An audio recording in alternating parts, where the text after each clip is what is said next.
Hi, this is James Gordon here with another summer-themed book review. Today's book we're reviewing today, Clickers by J.F. Gonzalez and Mark Williams.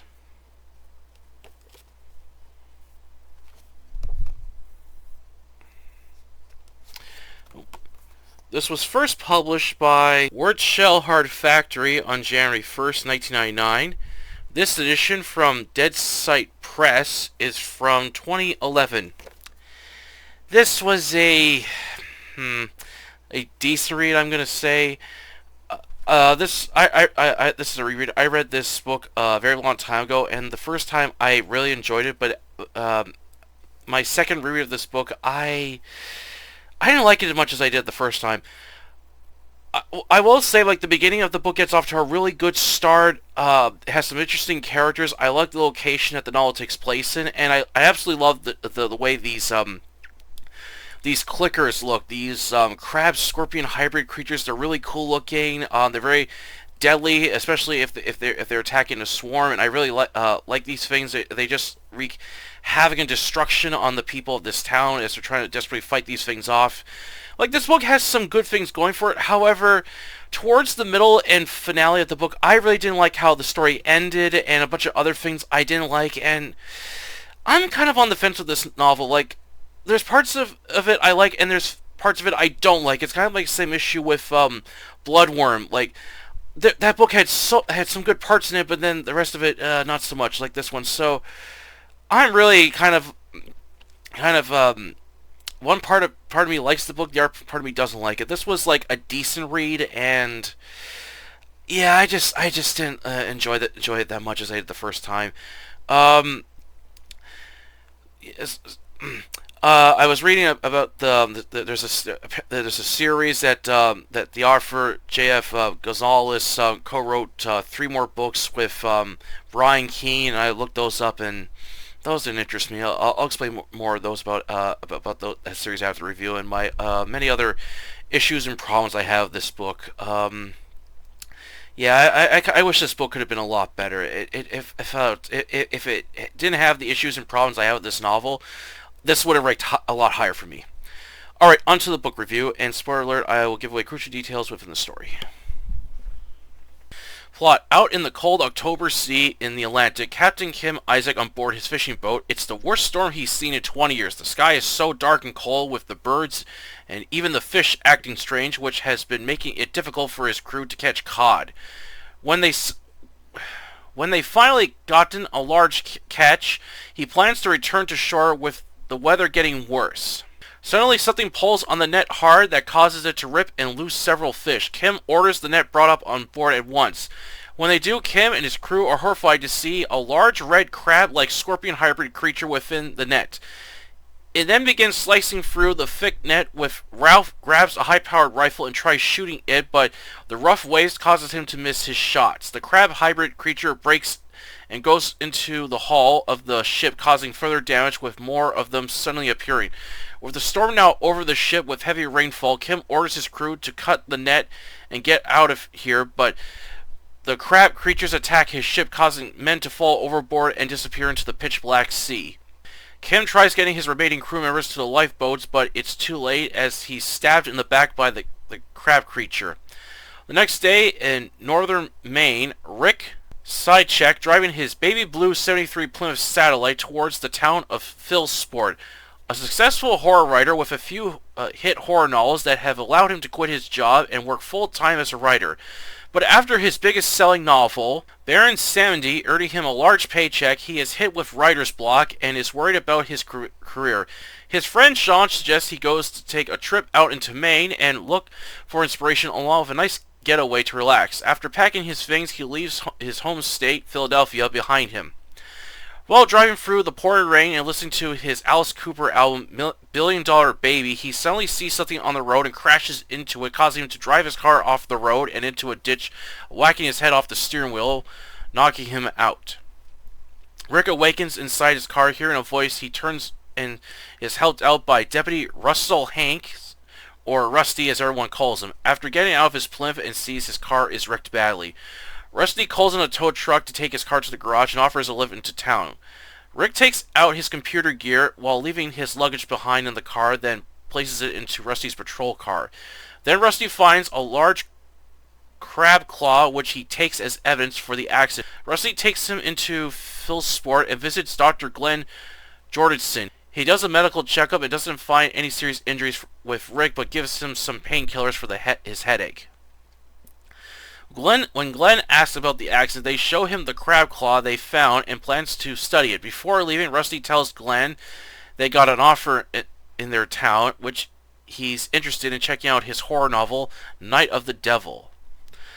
Rusty gives Rick a tour of Phil's Sport as it's getting ready for Halloween and has a mall with many stores and restaurants. Rusty takes him to a local diner for something to eat. He meets a cute waitress, Melissa, who takes a liking to him. However, he notices everyone with a look of fear on their faces as he meets Sheriff Roy Conklin, who intimidates Rick when he hears about the accident, afraid to give him a ticket for speeding, and ignores Rusty trying to defend him, but laughs, stating he's only messing with him, and leaves. Rusty tells Rick not to worry about Roy as he's a prick to newcomers to town. After getting something to eat, Melissa offers Rick a lift to the house he's staying at.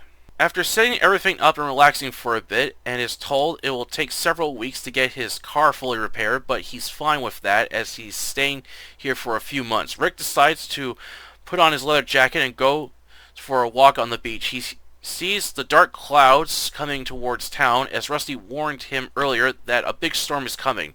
Rick also notices the seagulls are acting strangely. As he continues to walk down the boardwalk, he suddenly hears thrash metal music blasting. He follows it till he discovers Rip It Up Comics and enters inside, hearing Speak English or Die album by Stormtroopers of Death. The store is full of comic books, posters, action figures, and other goodies. Rick then sees the owner, Jack Ripley the Ripper, wearing a Dead Kennedy's Holiday in Cambodia shirt. An ex-comic book writer who used to live in LA, but after getting screwed over by a movie deal, he relocated to Phil's Sport. The two talk and quickly learn they are both fans of each other's work and understand the frustrations of being writers. Before leaving, Jack asks Rick to sign his novel, Shadow Beast, and in return, Rick asks Jack to sign one of his favorite comics, Doug Buddies, along with buying a few comics too. As he's walking down the sidewalk with the rain stop, he passes by a woman with large breasts that catches his eye. She asks if he's the horror writer and replies yes. She introduced herself as Janice and her son Bobby, who he saw earlier at the comic book store. Janice invites Rick into her house while Bobby goes to the beach to find seashells as he thinks the two are going to have sex. While walking along the beach and climbing rocks, when he notices a boat resting along the shore. Bobby also begins hearing clicking noises, which cause him to get closer to the boat. But when he goes to check what's making that noise, he's stunned by one of the creatures and screams. Rick, who's in the middle of explaining to Janice how he got into writing, when they hear Bobby scream. Both of them run out of the house down the beach to see Bobby holding his arm as it's bleeding and crying. When they hear the clicking noises coming closer, Rick grabs a wood board and smashes the crab creature, but more are suddenly appearing. He kills a few more before fleeing the beach. Jack happens to be by as they quickly get in the van and drive to the hospital.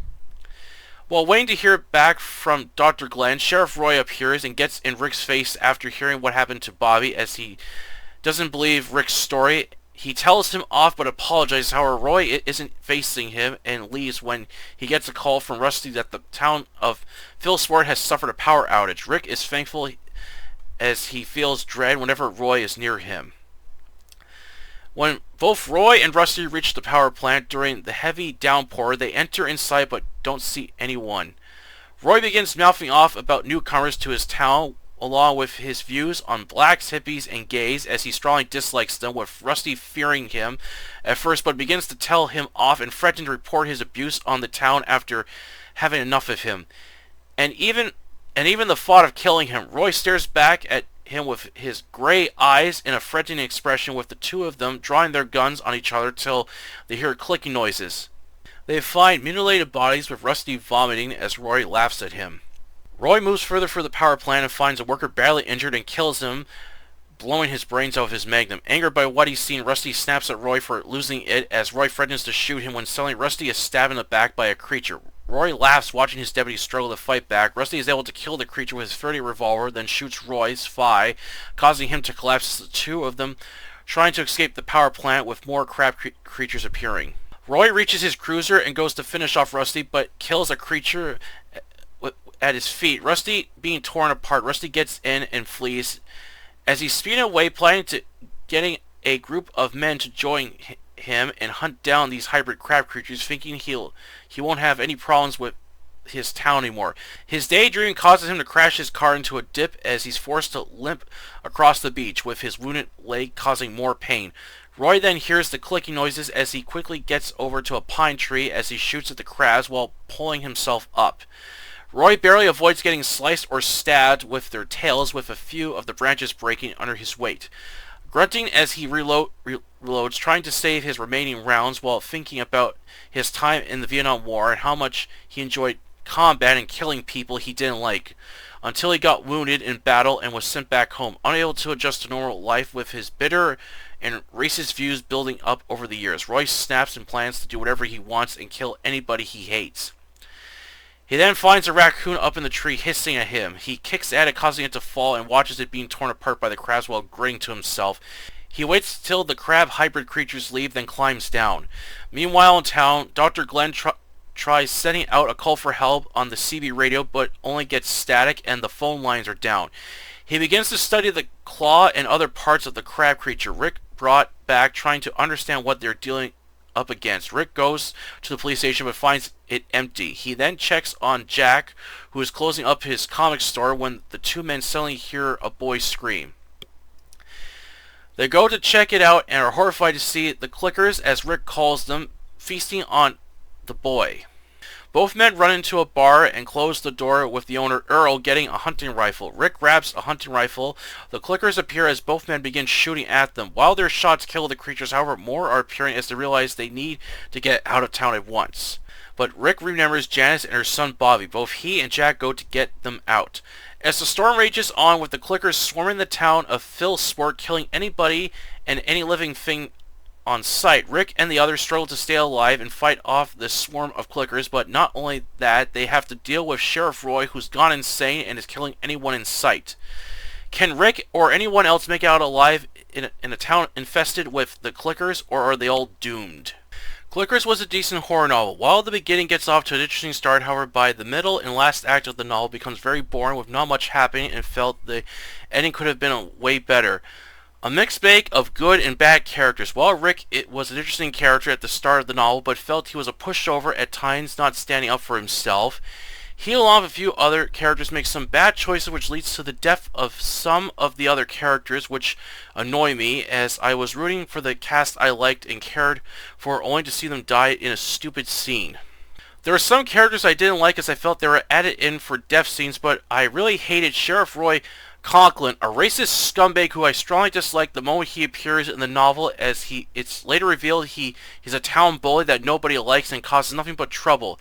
His later actions angered me. Watching him kill people along with a raccoon was annoyed when nobody stood up against him when he snapped. Wish he wasn't in the novel or was killed off, with Rusty surviving instead of being killed off. High detail within the town of Philsport, as I like this setting along with the cold beach scenery and the thunderstorm parts. However, I wish the story featured more places, as it only shows a few areas and that's it. The pacing was alright, but felt it was moving a bit too fast at times, and needed some filler that could have added more scenery to the story. I liked the opening scene along with the first act of Clickers, however towards the middle and last act I didn't like. I felt not much happens. Most of the characters spend time hiding, then fighting these crab hybrid creatures, with the last act really getting slow. Didn't mind the pop culture references within the novel, but I was annoyed with the Lovecraftian references and felt the authors had taken someone else's work and added into their story, as the characters stopped calling the crab creatures clickers to the dark ones, which I didn't like. Felt the finale was dull, with the characters hiding in a freezer, as they have enough guns and ammo to blast through these clickers, but stay inside most of the time, and isn't till they finally escape when Jack suddenly appears and helps them get out, only to drive a few miles and crash, with most of the characters being killed off by the clickers. Again, they have the guns to fight back, but did nothing. I felt this novel was too short and wish it was longer. It had more filler to feature more scenes of the town, more likable characters, more action and violence. And lastly, I would have liked this novel more if the damn Sheriff Roy wasn't part of this story. If both authors, Gonzalez and Mark, done this instead, then I would have liked this novel more. I will say the one thing I really liked was the clickers. Interesting design of a crab mixed with a scorpion. While powerful and deadly, however, they could be easily killed, giving the human characters a fair fight. Overall, it's up to you if you want to read this short horror novel. While some may like it more than others, however, I wasn't satisfied with it and felt it could have been a lot better. I'm sure you can find other horror novels with sea creatures that pack a bigger punch than Clickers. Alright, that's the review today. Hope you enjoyed. Yeah, as I said, Clickers was okay, but I felt it could have been way better. As I said, I love the beginning part of the story where it starts off on like the fishing boat, and then it goes to the main character, Rick, the horror writer, who's going to this small town in Maine to basically help get his creative imagination going again and to take some time to relax. I really like this opening scene. It just makes when I was reading it, it kind of reminded me when I used to go up to Southampton with my father on these long drives. That's what it reminded me of, like leaving Niagara Falls and going to like this small town just to get away to relax a bit. That's what the beginning part really reminded me of. Just it reminded me a lot of going to Southampton. Like it's kind of a similar town. It's got a beach. There's a lighthouse. I've been there one time. Me and my dad. We're staying at this hotel, and there was this big thunderstorm which he recorded, which was really intense. So it kind of those parts in the book kind of reminded me of my trips with me and my dad. I had never been to Southampton during the winter though, so I can imagine it gets really cold up there. But anyway, yeah. So I like the beginning part. Like we meet some interesting characters: Rick, Rusty, the cute waitress Melissa, and then later the cool comic book writer and comic book store owner Jack Ripley. I really liked. Then the attractive mother Janice and her son Bobby. Like these are all characters I really care for, and Dr. Glenn was another interesting character. These are characters I really enjoyed reading and following in the story. I wish they had more cool characters that could have been added to the story. So the whole beginning part with the town, I love the location and how it looks, and the setting is very interesting. It's very detailed, so it's a very detailed novel. However, when the novel begins to move towards the second act, when the storm comes in, and then it has the story follow. I absolutely hated this fucking sheriff guy, this Sheriff Roy Coughlin or whatever the fuck his name is. I hated this character so much. He's an absolute asshole. It's revealed he's a town bully, and I'm thinking to myself, how the hell did this guy become sheriff? Like how? And all the trouble he caused later on the book. And to be if you're in a place and also like a lawman appears and everyone is scared, that is a dead giveaway that this person is nothing but trouble. I really dislike how this character thinks and the way he acts. I just really hated this guy, and I was thinking to myself, why did the authors added this character to the story? I wish he was not part of the story at all. I wish Rusty could have been the sheriff. He was a way better guy than Roy was, and like the things that Sheriff Roy does is despicable. The things he does just made me angry, especially the part where he kicks a defenseless raccoon and watches it die while being torn apart by these clickers. I thought, you asshole. Anyone that kills a defenseless creature for fun is automatically on my shit list, especially raccoons. So I hated this guy. And I felt that Rick was a pushover. Like, he does stand up a bit to Roy, but then he apologizes. Like, oh, I'm sorry for yelling at you. Why are you apologizing? I wouldn't apologize to this guy the way he's been treating you. Like, if that were me, I'll tell the sheriff to fuck off for all I care. Like, I am not gonna apologize to anyone that treats me like shit. And then later on in the book, after Sheriff Roy snaps and starts just basically killing people and stuff, and then later on in the book, when Rick and the others realize that the town's in danger, what's the very first thing they decide to do? Let's find the sheriff and get help from him. I'm thinking, are you No, are you out of your mind? You want to ask this prick for help? Forget it. If I were the main character, I would just say, screw the sheriff. Let's just take our chances and get out of the town ourselves. No. They go looking for him, and they nearly get killed by him. I thought, you idiots. So this causes a scene where Rick's stuck in the jail cell along with Bobby, and then it's up to the other characters to try to help them get out, which this like drags on the story, and then the book keeps following more of the sheriff for a while till he finally gets killed off. I'm like, oh, finally. I hated that guy. But there's not much, like, towards the second and final act, there's not a lot of action that happens in the book. Like, the characters do fight back against these clickers, but they don't do a lot of fighting. And the thing that gets me, there's a part where they discover that the sheriff had this, like, huge arsenal of weapons and ammo, and this is enough guns to basically to last like a small war. This should be enough to kill these clicker things, right?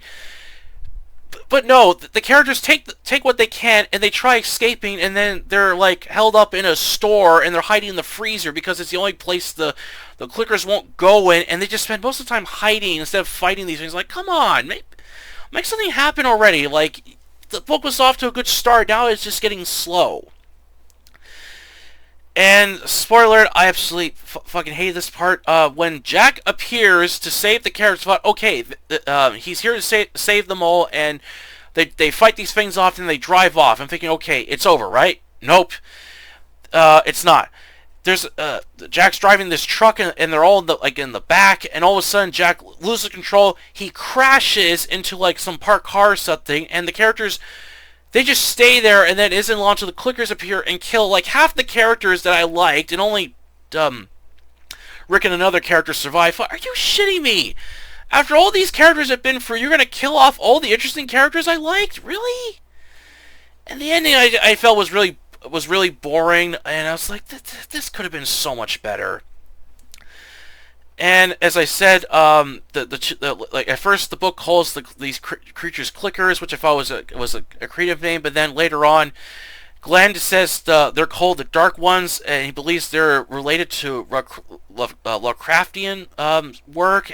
And I thought, why are you adding Lovecraft's work to the story? Now you're just taking someone else's work and adding into your own story. To me, I don't like that. That's kind of essentially like fan fiction. So the rest of the story kind of goes into like this whole the whole Lovecraftian mythos that these creatures are related to Lovecraft's work, like Cthulhu and stuff. And I was like, why are they adding this into the story? This doesn't fit. Like, I liked it better when these things were called clickers, and these are like some like unheard of crab hybrid scorpion-like creatures that have never been seen before. I like that. I preferred that. Then as soon as it goes to the whole Lovecraft route, and then it kind of went more towards like someone else's work and not really the author's original work. So I didn't really like that at all. And when I get to the end of the book, it was kind of like a dull ending. I thought, really, this is how you're gonna end the story? I just felt like it could have been so much better. Like, it's a really short book. It's like 271 pages. That's it. I felt it could have been like they could have put so much more carnage and mayhem in it, and more characters. It could have been way better. I was looking into the Clickers books, and there's apparently a series that, as I said at the beginning of the video, that J.F. Gonzalez and Brian Keene co-wrote together. They did three books together before J.F. Gonzalez passed away. And I was reading the sequels to these books, and they didn't interest me. It's basically in the later series, the government tries covering up that the event happened. They say it was just a powerful storm that killed everyone, and they're looking for the author because they want to silence him because they're afraid he'll expose the truth. And then then it's revealed that that there's two species of these crab creatures. You got the one species, the clickers, and the other is the dark ones, and these two species are actually fighting each other along with the human race. And I thought, no, this is kind of deviating away from the original story. And I would have preferred if they did a sequel, focus more on the creatures attacking like other towns and stuff. That would have been more interesting. And then the later books, they kind of get more into the whole Lovecraft thing. It didn't interest me. I'm a fan of H.P. Lovecraft's work, but I don't like seeing other authors using someone else's work and add to their story. To me, it's not being original. You're just using someone else's creations, ideas in your own in your work. To me, it's not really making original and stuff. So I'm not interested in reading the other Clicker books in the series. So yeah, this was a decent read. As I said, it could have been better, and I'm kind of on the fence about it. Like, there's a part of me that likes Clickers, and then there's the other half I don't like. So yeah, it was an okay read. All right, that's for the video today. Hope you enjoy it, and I have to and I want to apologize for this video taking so long. Holy shit, this whole month has been going by so goddamn fast. I cannot believe it. I know this is like 12 or 13 days after my last book review, Richard Lehman's Island. I was meant to have this review much sooner, but time just flies. I really thought that I was on the second week of July, and then I've just been so busy, just like whatever else I do here at home, and I was not really paying attention to the days going by. I was kind of caught up in my own world, and then all of a sudden I checked my computer, and it says today's. It said the date was what was it? It was the 14th. Like, what? It's the 14th. I thought it was the 7th or 8th. No, and when I checked the calendar on my computer and phone, it says you're on the third week of July already. I thought, what the hell is going on? So yeah, time just flew on me when I wasn't looking, and man. So yeah, I followed a little behind. So again, I'm sorry for this review taking so long. So I've been spending this week and the week after just reading a collection of short stories to kind of make up for this delay. So I'm gonna have two book reviews this time. So after this one, I'm gonna post another book review to make up for the lost for the delay review. And I finally have reached 270 videos, so I'm very happy to reach that. I'm getting closer to 300 videos, so I might do something special when I reach 300 videos. So, but anyway, I will be reading as much as I can before this month is over. I want to try to cram as many book reviews as I can. I got another summer horror themed book I got picked out. Then I got some furry fiction I want to read, and then I'm going to get back to the Jack Ryan series, the Jack Ryan John Clark series. I actually may just try to read as much as I can through those books, because these next books are going to be really thick, and there's two of them that go to like the 1,000-page limit. So I'm going to try to read much as much as I can through these books, and along with some other stuff in between, so that way I can get more book reviews within this month in August, because I want to try to cram much as I can before this summer is over, because I got some more books I want to read, for some more horror books I want to read, some other stuff too. So I will read much as I can and try to make up for lost time. But anyway, that's for the review today. I hope you enjoy it, and please don't forget to like this video and subscribe to October Library, the YouTube channel where I post book reviews and book hauls and our fiction-related content. Until then, I'll catch you later.